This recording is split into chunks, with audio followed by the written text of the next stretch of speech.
Good morning, everyone, and welcome to today's webinar event. We're excited to have you all here with us. My name is Chad Gray, and if you haven't been on a webinar with us before, I'm a product marketing manager here at Stukent, and I've hosted a few of these, so you might recognize me from past webinars that I've done. So happy to be with you here again today with Tara, one of our newest authors of public speaking, which I'll have her introduce herself a little later on, but we're happy to have her and excited for her new courseware, public speaking. We're going to start off with a few icebreaker questions. So some of you are already saying hi in the chat, so thank you for doing that. If you're new to the platform, we do have the chat here on the right-hand side that you can utilize throughout the presentation, and please feel free to ask questions as Tara presents her information.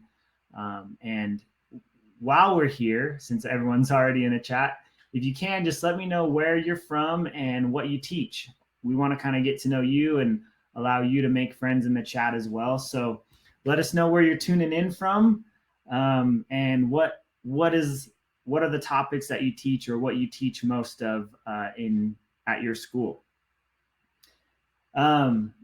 Yes, and like I said, while the presentation is going on, if you do have any questions for Tara, feel free to ask those in the chat, and she will either do her best to find them and answer them, or we will keep track and answer them all towards the end of the presentation. We'll have about 10 to 15 minutes for a little Q&A session for you all. So cool. I'll go ahead and just read a few of these. We got some people tuning in from Mississippi, Ohio. Yolanda's from Colorado, teaching computer science. Oh, interesting. Karen, effective speaking. Pennsylvania, Lindsay. Clemson University, awesome. We got a lot of you here. This is going to be a great event. I'm excited. This is awesome. Cool. Lots of different subjects. I was curious how today's webinar was going to go, because I was wondering, how many people are actually teaching a public speaking course versus, a different topic that involves public speaking. And yeah, so this is awesome to see all the different ranges of topics and things you all teach. So thanks for being here. This is great. I did want to invite you all, while we're kind of introducing ourselves, I wanted to invite you all to join the Stukent professor community. If I could have my team pop that up. There we go. For those that don't know, this is a community we have on Facebook where professors like yourself can connect with other professors and to ask questions, to share ideas for assignments and activities, and just another place for you all to connect and be a part of a community that allows for some conversation. So if you haven't already, go ahead and join that. It's a great place to be, and a awesome way to connect with other professors. All right, so now just have a couple more items here before we get to the presentation, so bear with me.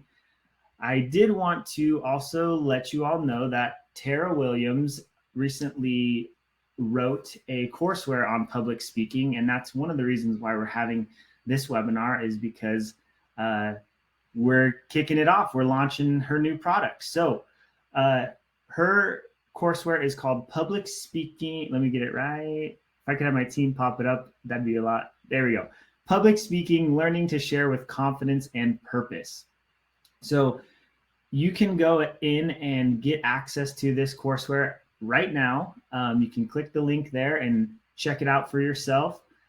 Tara will be speaking about this courseware a little bit, but if you want to get in and see all the fun assignments and things that you can do with your students, you can have full access today to all the assignments and calendar items and syllabus and everything that's in the courseware that you might use as a professor. So check it out and let us know what you think. Let's see. Oh, on that note, I'm going to play a quick video for you all to kind of get familiar with the product that Tara has written, as well as there's a little warning. This video also talks about the simulation that we will be launching very soon. It's not out quite yet, but you all are getting a exclusive sneak peek of this new simulation that we'll be launching for public speaking very soon. I don't want to say when, but we will notify you all when this is launched. So if I can have my team pop that up, I'll mute my mic here. Teach your students to command an audience's attention with the Public Speaking Simulation and Courseware bundle from Stukent. This bundle gives you powerful tools to prepare students to deliver authoritative speeches, presentations, and impromptu remarks. Stukent's public speaking simulation asks students to ideate, compose, and record various types of presentations, and walks them through the process of preparing a speech for a major event.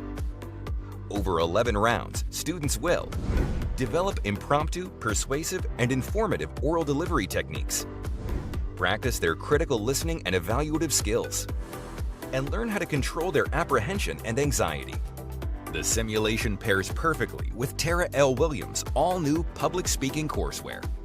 As a professor of marketing, Tara has taught public speaking for over a decade and has developed a full suite of resources for educators, including lesson plans, lecture slide decks, instructional videos, workshops, and more. The Public Speaking Bundle is a great complement to any business or communications course. These resources give your students a platform to practice their public speaking skills outside of class, so that you have more time to teach powerful techniques and strategies in class. With these turnkey, industrial-vetted tools, you can teach your students how to captivate a crowd both in person and online without the stress. Take the hassle out of teaching an effective course and score high marks on your student evaluations with the Public Speaking Bundle from Stukent. If you would like to see how the Public Speaking Bundle can supercharge your classroom, schedule a walkthrough with one of our course consultants today, and be sure to stay current with Stukent.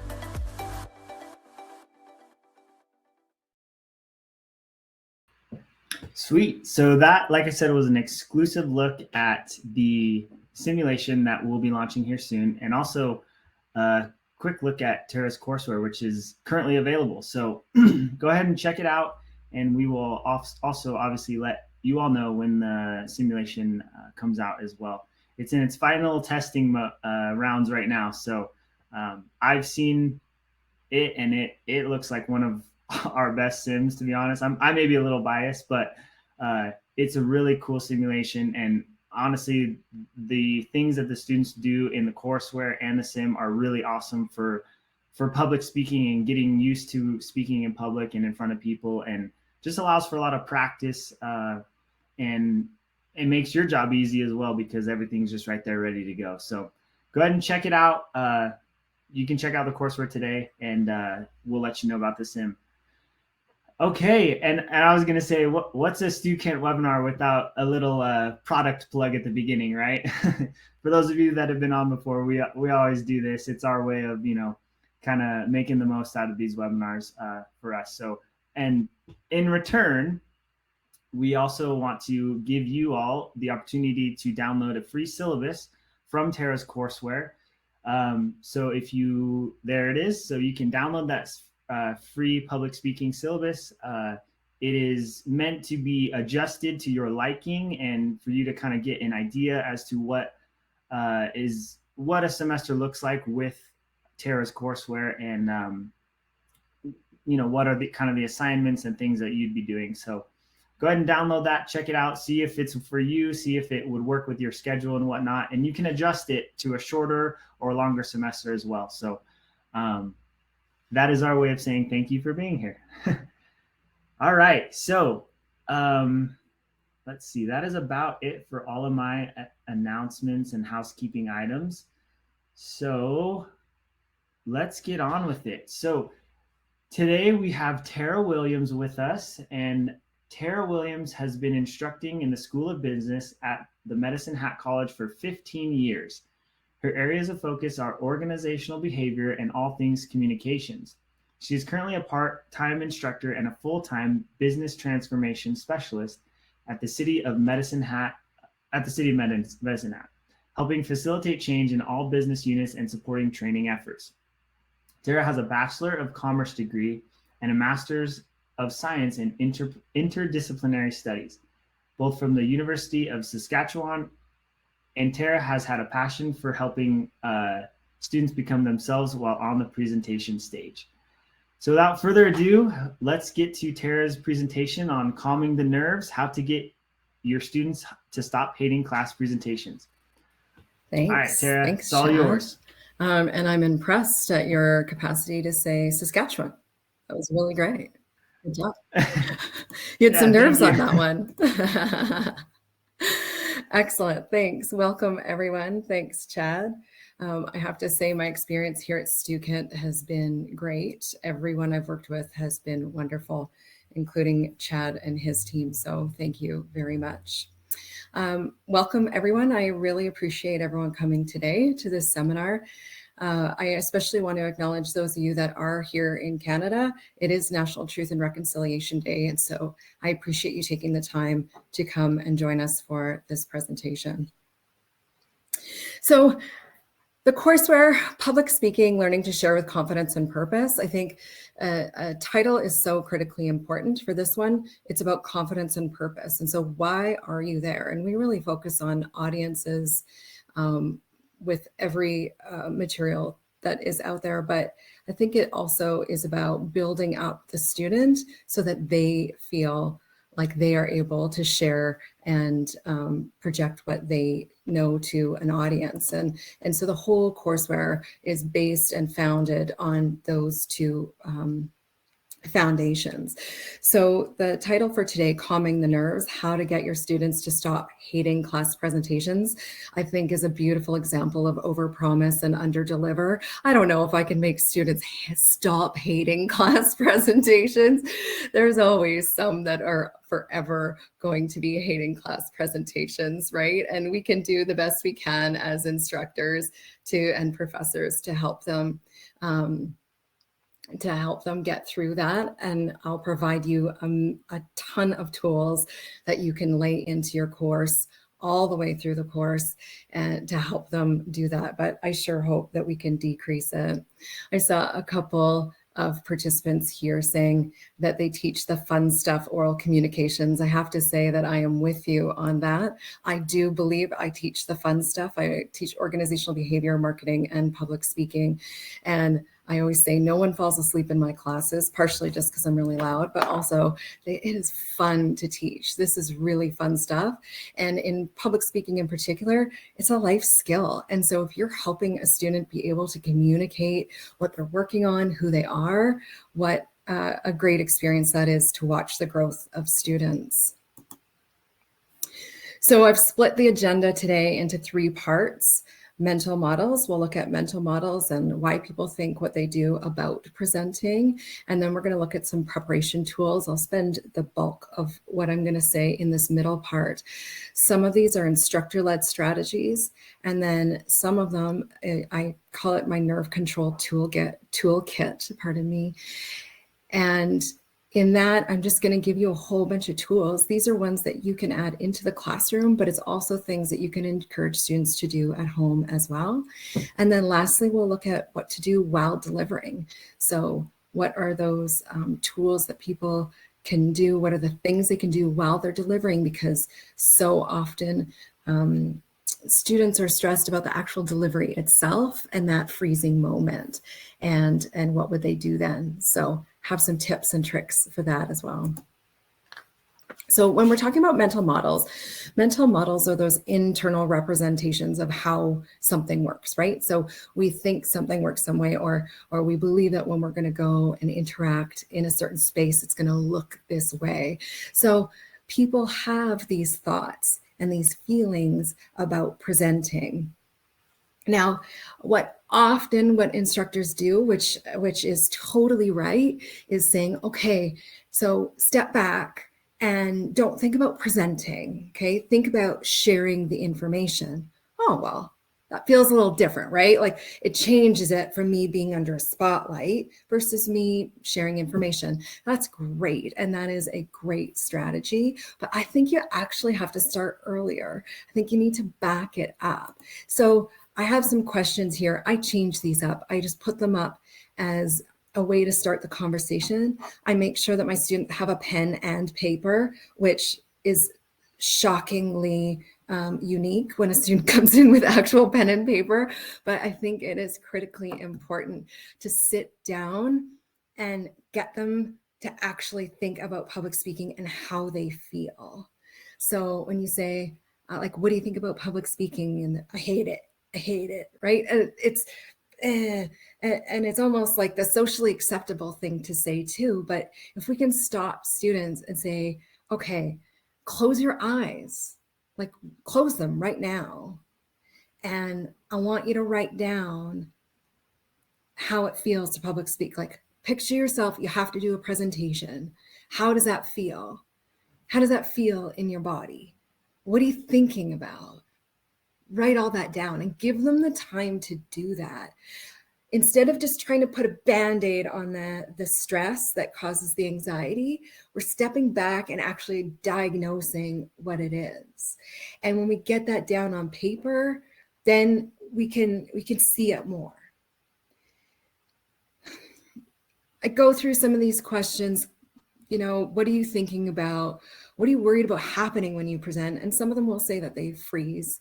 A lot of them will say, I'm worried about my peers judging me.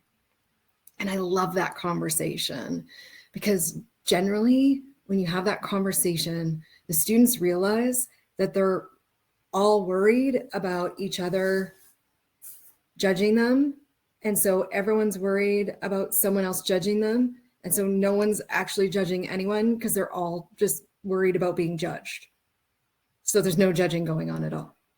And those conversations can have a big movement in not only the confidence of your student within the classroom, but also the culture of the classroom. So it changes it a lot. So having them believe that they're the vessel for sharing, right? Like, so it's not a presentation and a spotlight. You were there to share your information. Okay, but also no one's there to judge you, and determining where those nerves come from is really a huge step in them being more comfortable in sharing what it is that they have, that they're going to share. So up next are preparation tools.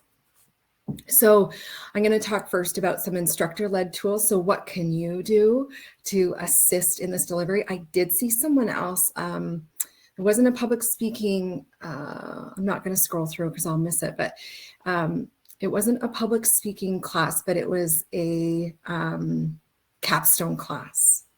And so these instructor-led strategies, I bet you will help a lot with how you plan. I know those capstone deliveries of presentations are huge and sometimes can have such significant weight that takes the focus off of the actual material that the student is presenting. So we'll look at some of those, and then I'll show you some of my nerve control kit, and we'll try a couple of those today as well. So some instructor-led strategies. One of the biggest pieces is planning the process. And so helping your students plan the process. When I start a semester, as I'm sure most of you guys do, you look at your layout and your plan and lay out the timing of everything, not only the material, but when the assignment's delivered. I also look at when the assignment is given and gone through, and watching the space between when it's actually delivered and when I'm going to give it to them, so they're starting to think about it. The point to this is to force incubation. So, we have that creative process, and unless we start thinking about things early on, we're not going to get that really sweet light bulb moment. They're not going to get that moment of comfort and clarity where everything comes together if we don't start them incubating early on the actual assignment. So in terms of timelines, I lay out a really distinct timeline of where I want to introduce so they start thinking about it. Also within that, I force them to choose their topics early. I allow for movement in that. They don't know that, but I let them, I push them to come up with those topics early, and I have a system for them signing up, and I have to approve it by a date. And so twofold on that, it forces them to start thinking about it and start looking at topics that they're interested in. But then it also provides an avenue for me to ask them questions too. Like, hey there, Sally, you're going to do a presentation on leadership. Like, okay, what?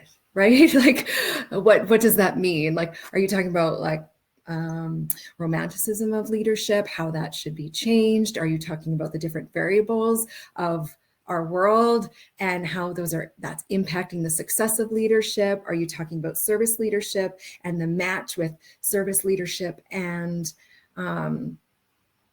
culture? Okay, like there's so much more, and that gives us that, like, we could start poking at them, right?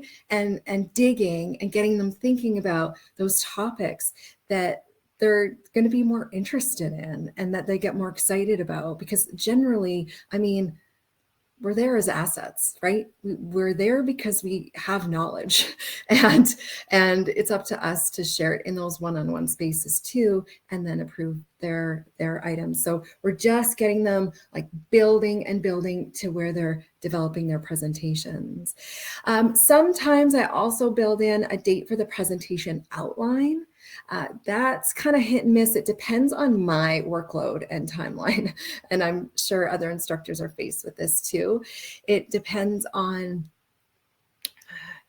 if I can give them feedback. So if they're giving me a presentation outline, do the topics flow really nicely? Do I understand why they have the topics where they do? And if I can read through that and pump out some feedback for them, then I do add that in to the structure as well. One of my favorite things to do actually is to book a classroom during a lunchtime, have students sign up and come in and practice their presentation, generally about a week before the actual final presentation, sometimes a little shorter time period depending on their timelines. So I open up a space and I tell them to bring their own recording device. Okay, so they bring their own recording device and a friend records them. So they go set up, someone else in the class goes and videos them, and then they leave and watch it. I also have this built into one of the assignments within the courseware, where the assignment actually takes a really long time. And part of it is like it's delivered early, the students video themselves, and then they do a full assessment on that video. So they send me the video, they send me the full assessment, and then they do the final presentation in class face-to-face. Of course, that comes with those conversations of, we always watch TED Talks. Why are people so good on TED Talks? Well, they're skilled at what they do. They're seasoned vets, but they also do the same presentation more than once, right? So saying it out loud, doing it all the time, videoing yourself and watching yourself is so important. I mean, do as I say, not as I do. I hate watching myself be on video. I know it's really hard, but really pushing them to do it can be part of the biggest growth, and also decrease those nerves because they see they can do it too. And it's forcing them to practice, which also decreases those nerves. Team workshops. I do a lot of those in class. We have some actually that are going to be built into the simulation. I have workshops built into the lesson plans, but having students speak to each other repeatedly, continuously, whether that be in pairs or I put people in groups of 5. I have a really nice classroom that has kind of an upper level. So I have like 4 people sit up there and 1 person stand. And so I have like all these little mini pods around the class where we practice. And these team workshops, you require them to give positive feedback and constructive feedback, one of each. It helps those students be able to watch others, learn from them. There's just a lot. There's so much to be said about having the students interact, but also just talk more. And when we're talking more, we decrease our anxiety and our stress, right? So pieces of that nerve control toolkit, I don't know about, I'm sure all of you instructors have seen this a million times.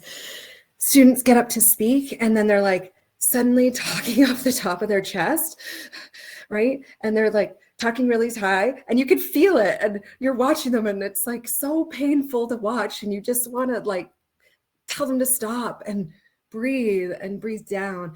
And so one tool that we use really early on in the course is we start just practicing breathing and we sit there. And I mean, you can do it right now. Sit and put your hand on top of your chest and start breathing. Breathe to where your hand is. I don't know about you, but I feel a really big change in my body. Things are moving up. Okay. And my stress is coming up too. I'm feeling tighter and I feel more out of my body. If I take my hands and put them around my lower rib cage, and you can do this, put your hands around your lower rib cage and start breathing down into the rib cage. And my hands are now moving out and in. A little harder to do in this online format, but now I'm calming down. Right? And getting students to breathe, getting them to do this regularly, shift their breathing as they come into your classroom is reminding them where it's supposed to go. So some other strategies, box breathing is definitely a king of strategies that I use in the classroom and that I have my students practice at home. This is used a lot by Navy SEALs. It is used to not only increase mindfulness and your ability to make decisions in stressful situations, but also to expand your capacity to hold your breath and to control your breath. And so box breathing is just that. You breathe in a box shape with 4 different actions. So the first action is inhaling. The other wall is holding that inhale. The bottom is exhaling.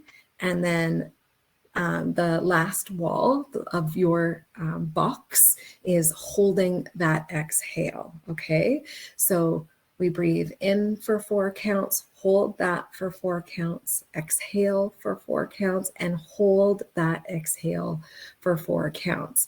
You can do this 4 to 6 times while sitting in the classroom, and it doesn't take very long. And so let's give that a shot right now. So I'm just checking my time to see where I'm at.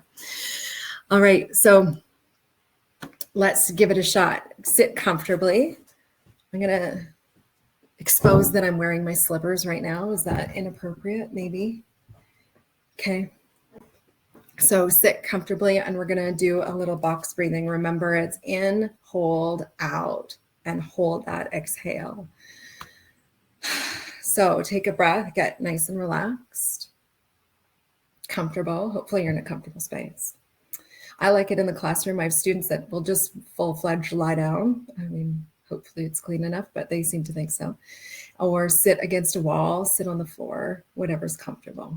Okay, so completely exhale, and you can start inhaling.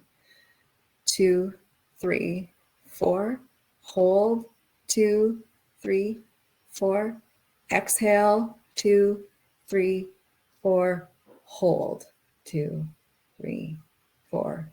Inhale, hold, exhale, hold. Inhale, hold, exhale, hold. Last one. Inhale, hold, exhale, hold. Hope you feel a little bit of a difference after a little bit of box breathing. It's nice when you're presenting to fit it into a presentation because it reestablishes that relax. The next technique, which is, these are both pranayama techniques, but that is inconsequential at this time. Good. I'm glad you enjoyed it. 4-7-8 breathing is a breath that is very popular by Dr. Andrew Weil. It is for deep relaxation. I will sometimes add this at the start of a class. If my classroom comes in and it's clear that they're really stressed and things are going on, I sometimes will start the class here or end the class here so that they're leaving kind of revived. You don't do more than 8 of these breaths, okay? So never ever more than 8, but they're really good for relaxation. So with your lips closed, you inhale through your nose for 4 counts, hold that breath for 7, and then exhale through your mouth for 8. So truth be told, if we go back to diagnosis and back to those questions, what I can tell you in my vulnerable moment is that the things that stress me out the most is not presenting to my students and is not presenting to executives. It is presenting to peers. So you and my most stressful format is online. And so today we have like my perfect storm of where my anxiety comes from when I present and how that manifests. So I can be truthful in telling you that 4-7-8 breathing technique has been very prevalent for me this morning leading up to this. And I think it worked. I think it worked okay. I mean, of course, I still have some nerves, but the point is that I can now control them, right? They're not taking me over. And that's what we really want to help guide. Okay, so 4-7-8 breath, wonderful technique. Meditation techniques. So meditation, I find really interesting topic. A lot of my students will come in and they will say, well, I'm not good at meditation. I can't do meditation. Oh, I can't stand it when they say can't. Anyway, meditation is the act of focusing the mind through a particular technique to achieve mental clarity and become emotionally calm. Now, that can't word drives me crazy. I think I'm going to diagnose it without doing the research. How unethical of me. But what I think it is, honestly, is I think that students think that their brain needs to be blank the whole time. And that is not what it is.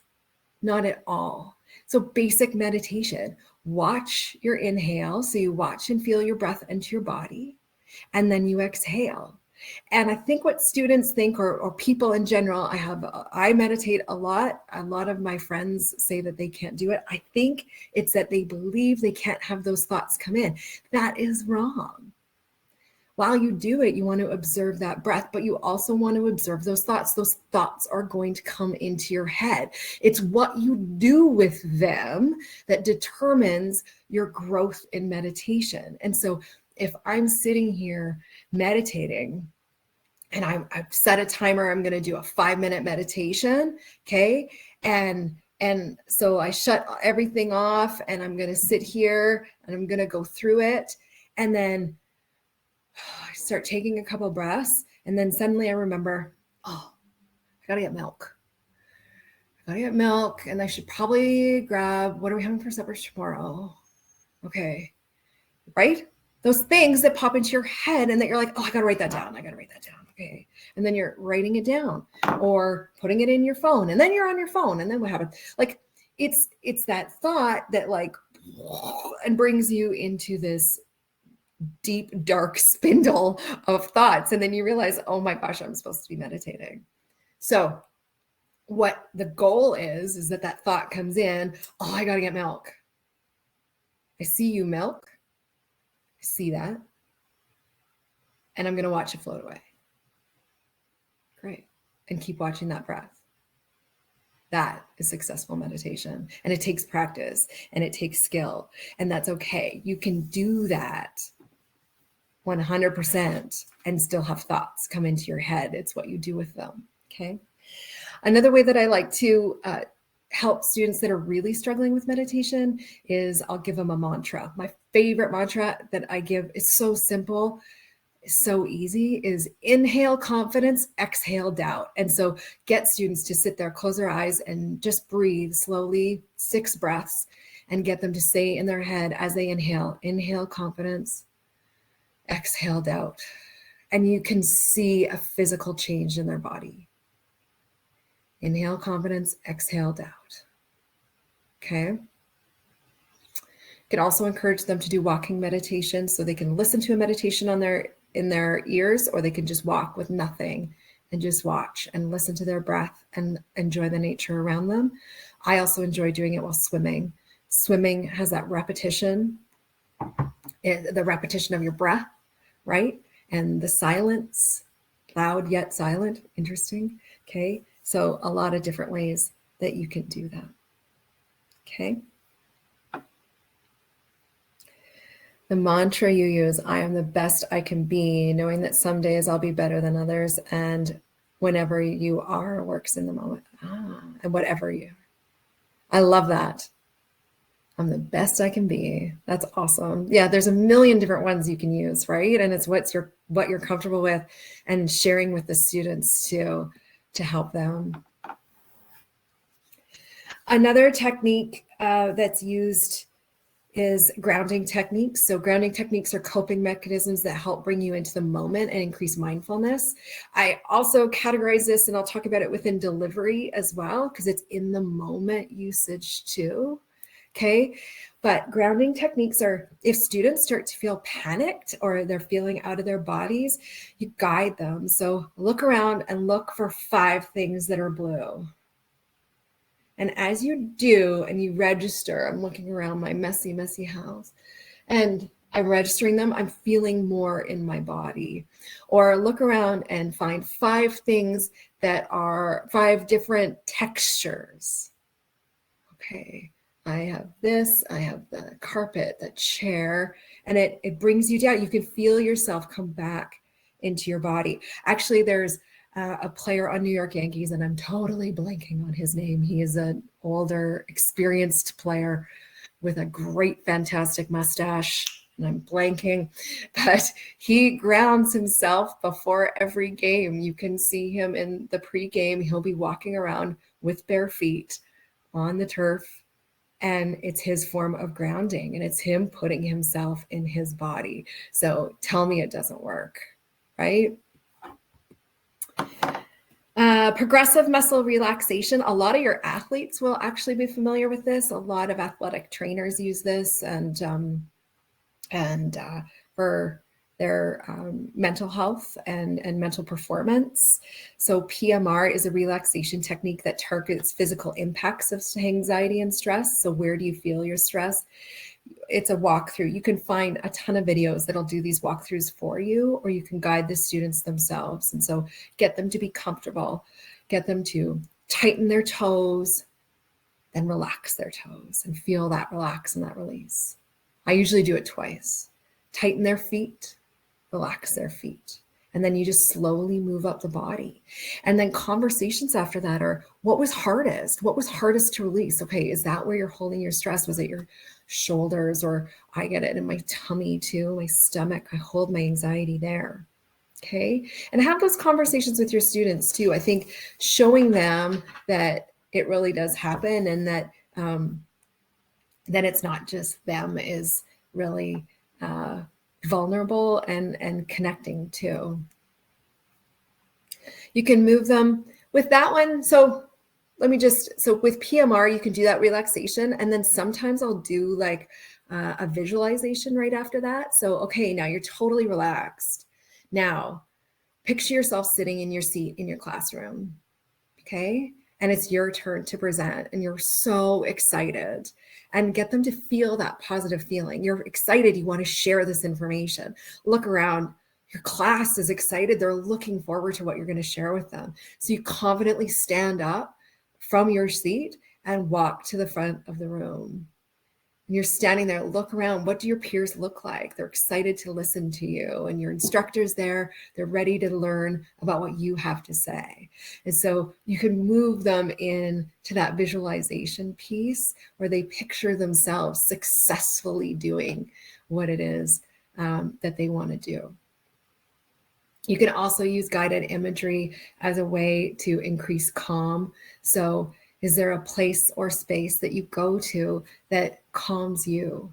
Okay, so I don't know where this place is, but in my head, when I go here, it's either in Mexico and there's like a mojito, I can see the pool, it's right there, or there's this other place, and I don't know, there's this meadow with some wildflowers and there's trees at the back. There's like beautiful big trees.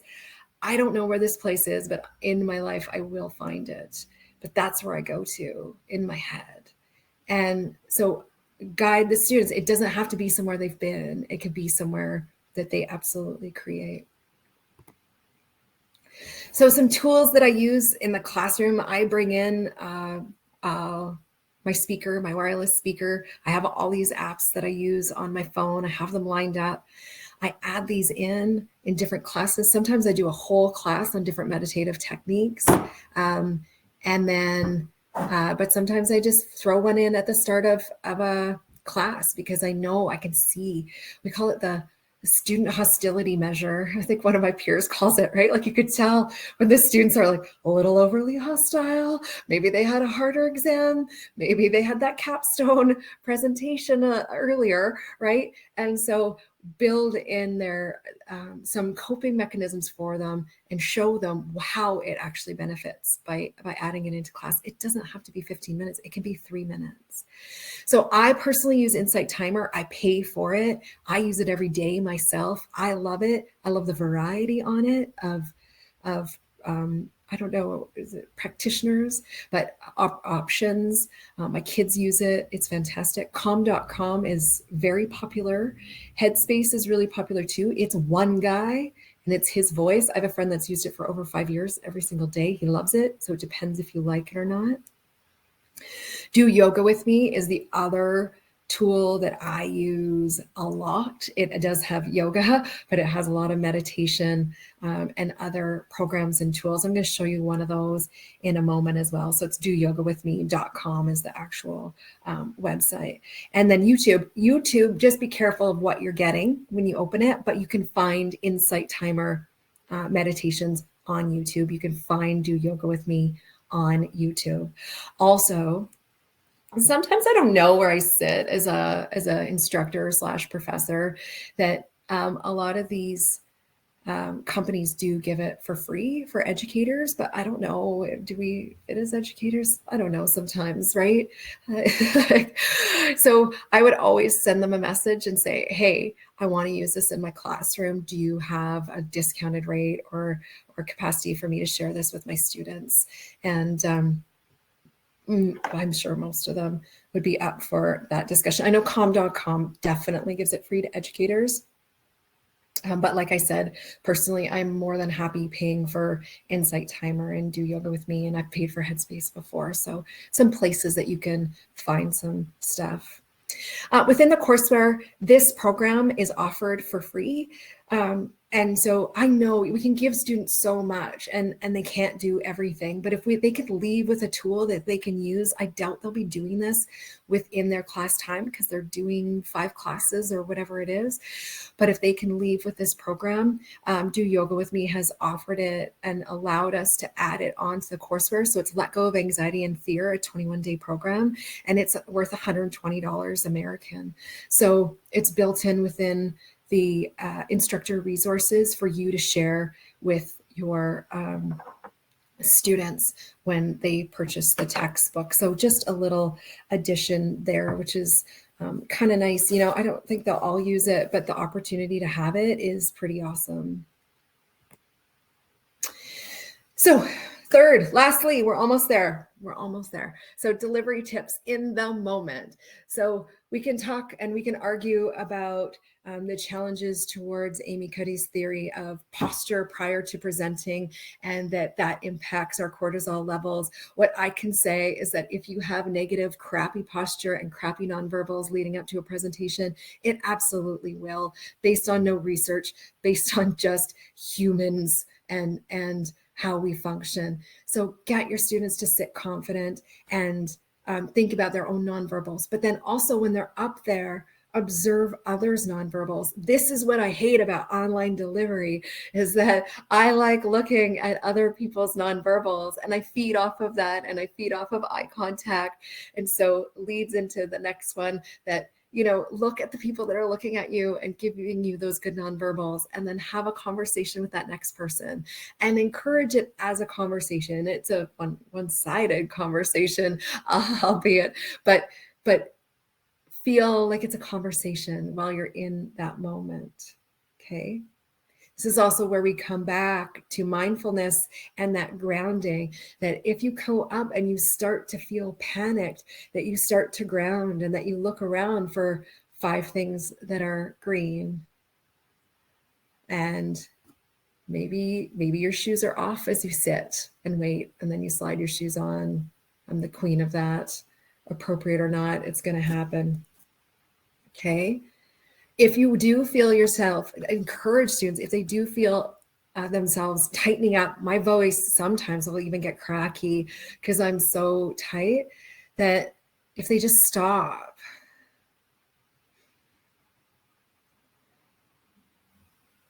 and take at least 2 deep breaths, not 1, 2 deep breaths at least, they'll feel their body change.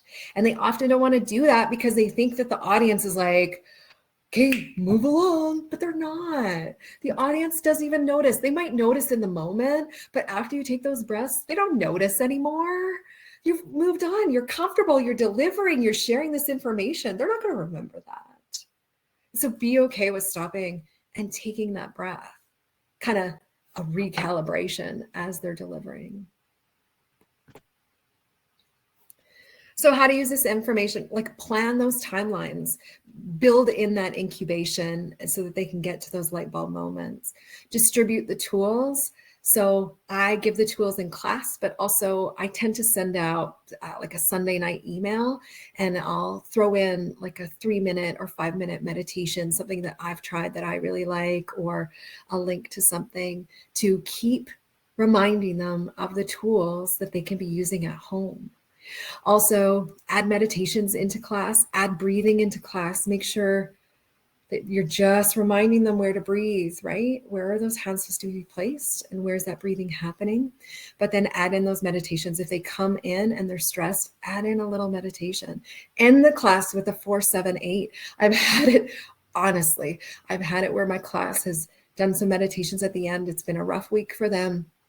And so I've tried to take them down at the end of class, knowing that they'll get up and walk and have that movement right after class, and it'll reinvigorate them. But as they walk out after that 4-7-8, the lights are dimmed in the class. It looks like we were doing something illicit or something, but which is, well, legal in Canada, unethical, yes, in the classroom, or is legal in Canada, and but not overly ethical in the classroom. But you can definitely see the change. So conclusion, I really believe in understanding where the anxiety comes from and having the students write that down.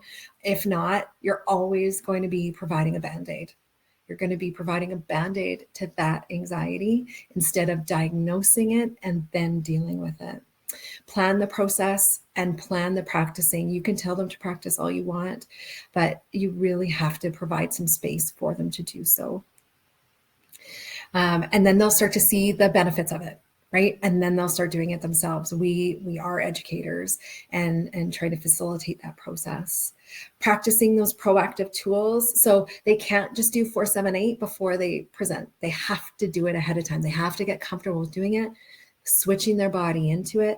I have a sticky note next to my bed, no word of a lie, that just has 4-7-8 on it, because on those sleepless nights when I am lying there wide awake, I need to be reminded of the tool that I have to help me get into deep relaxation.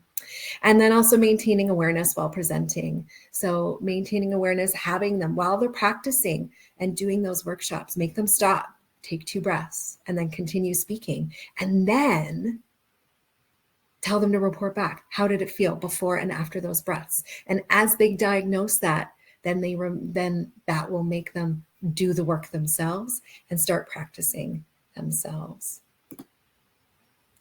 So that's just a little tidbit from public speaking, learning to share with confidence and purpose. This is a part that I think is much different than other textbooks that I've used. This is why I have chosen to put my own information together. I mean, I use other textbooks that have been incredibly valuable, but I've built it in a little bit of a different way. And I hope that you're able to take something from this presentation. I know as instructors, you have so much knowledge, and I'm sure I can learn from all of you.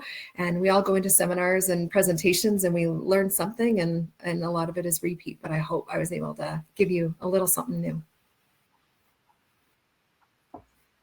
Yeah, that was awesome. I mean, I learned a few new things for myself. So yeah, at least one of us got something. All that matters. That was awesome. I feel a lot more. Yeah, I feel a lot more calm and confident. So that was great. Yeah, thanks, Tara. So yeah, now I mean, there wasn't many questions during the presentation. I'm assuming that was because everyone was so focused on what you were saying. So if there are any questions, now's the time to chat them in and let us know. Or also if you have any tips yourself that you'd like to share, or resources or anything like that, please feel free to put them in the chat and let us know. And we'll just spend a few moments here waiting for some questions to roll in if there are any. One thing that I maybe could ask Tara is, what are you excited about for this courseware? What made you want to do I think this? just putting together my own pieces, because I have been trying to use textbooks and they just haven't worked for me. I haven't seen the growth from the students. But one of the pieces that I'm really excited about is the simulation piece, because any public speaking instructors that I've talked to, and I'm not sure about those that are here today, but my students can never speak enough, ever. And I build in, workshops, and they need to talk, right? And I need to talk too, just like when I'm practicing this presentation. And so the simulation is going to be an add to that they're just talking more. And I think that leads to that, we're pumping them through in a 2.5 month system, and being able to get them to talk more, I think is going to be so valuable. I'm really excited to see that. Yeah. That's a good point. Yeah, a lot of it just comes with practice, and that's what's cool about this courseware and sim is it allows for so many different touch points and opportunities for different means of practicing. Yeah. So lots of workshops in the classroom, but then the sim out of the classroom, and so it's more of an intensive, for sure. Yeah. Yeah. So we had a question from Maureen, and this one's for me, so I'll just go ahead and answer it real quick. Maureen asked, can I access the course on a different day? And yes, you can, Maureen. I'll just throw the link in the chat here, or just right here. Here we go. So this page will be live from today on, so you can access the course. If today's not working for you, just save this URL and come back to it another day when you're more open and free, so you can just access it whenever you're available. Oh, Gary, let's see. Tara, I struggle in the first 1 to 3 minutes of every major presentation I give. After that, I usually find my footing. I'm practicing breathing techniques and posturing, but I still tend to have a mini panic attack right off the bat. What else can I try? Oh, you're muted. Tara, you're muted. Sorry, thank you. What is it that's making you anxious? Like, what is it have you diagnosed that? I totally get that, because once you get your groove and you start sharing, right, it's like, I know this stuff, but it's the environment and the people that kind of make you uncomfortable. Sometimes getting in the space early is a really good piece, right? Getting in the space and talking to people. If it's the same people that you already know, then that may not be as big of a deal. But like if I'm am seeing an event, my nerves are pretty high. But if I'm there early and I'm networking with people and I'm developing those relationships, that's where I'm getting my comfort level. So I'm not getting it when I'm standing up at the podium. I'm getting it as I'm having those interactions and creating those relationships. So I diagnose what it is that's making you anxious and try and manage it in that way. I'm glad it only takes you 1 to 3 minutes. Hopefully it's a longer presentation than that.